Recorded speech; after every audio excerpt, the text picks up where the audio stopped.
Hello, you're sending me all of this message to ask about Red Wing boots.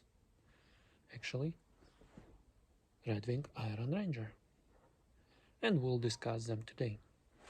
Most of you asking if old Iron Ranger is as good as new Iron Ranger or vice versa.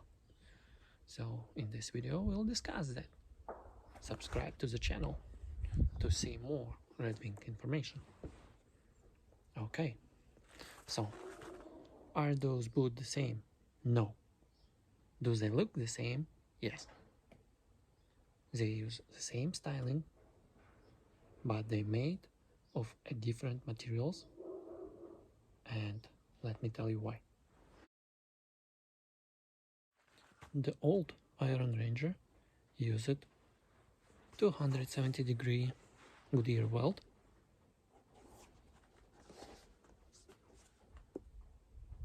with some nails in the construction, and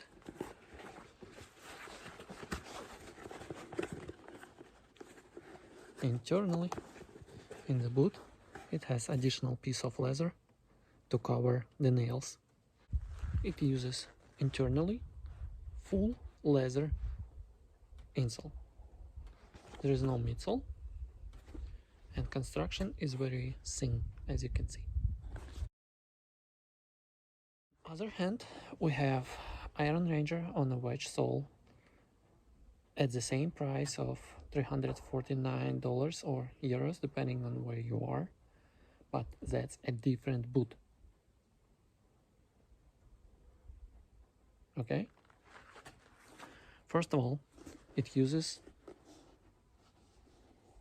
360 Goodyear weld all around the boot.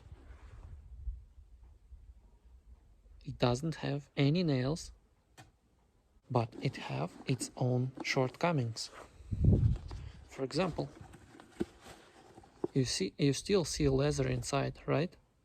But that's not as thick as on normal Iron Ranger.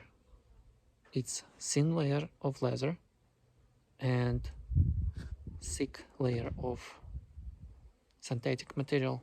It also uses plastic midsole, so you would think it would be comfortable to wear, and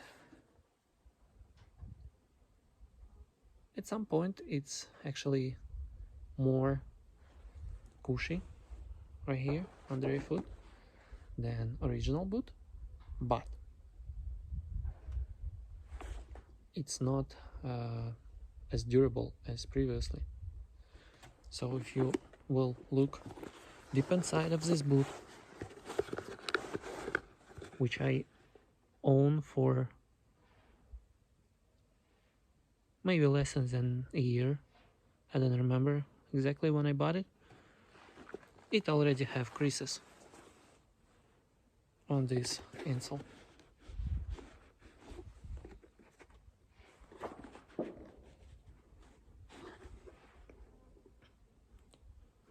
And if you look at the angle, you could see that it uses no more than 1 millimeter leather here, while old one was using 4 millimeters. So if you ask me, is this boot okay? Yeah, it's pretty well made boot, but it's not the same as before. This boot is a new boot. It looks like heritage boot, but it uses synthetic man-made materials. It won't be as durable as old one. So in my case, I like the boot, but this sole does not solve all the issues of the previous boot because of shortcomings.